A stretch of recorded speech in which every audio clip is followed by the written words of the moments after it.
Ja, vi stande her av Nølsja Polstorgen, eller Voxpolstorgen, og vi er kommet til en halvt i sjølv rettelige gåa løto, i hvert fall for tru listafolk, og ikke minst alt herre omkvarve, og i listene, og annars så ferdig jeg vågne at lusterne i Kjåkon, ute om landet og Rastvei, har nøyde høve til at høyra hese her løtene her nere i Voksbotten her nega av vinter, men her nek gav folk, og folk gav og le.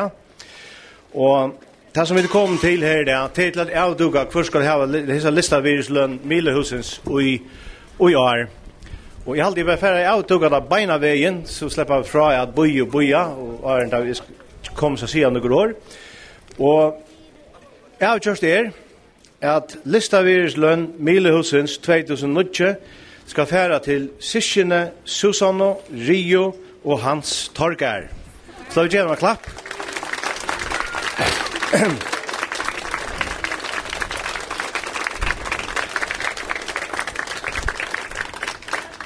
Og grundgjøvingen for at gjøre taimon hesa virusløn henta.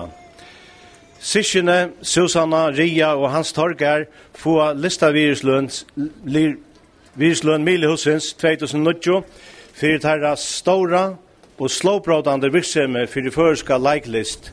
De har i mange år og mengan under troblom omstøvun vært fram ur virken ved sjånleikje, leikstjøtt og leikrite.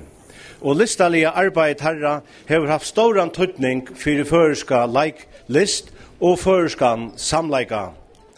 Vi storen utne gåvun sjånleikara gavun og målsligen hekne hava tei trui saman vi mongun øron innan leiklista økjen, veri vi til at flyta føreska leiklist fram av altkjøva støye.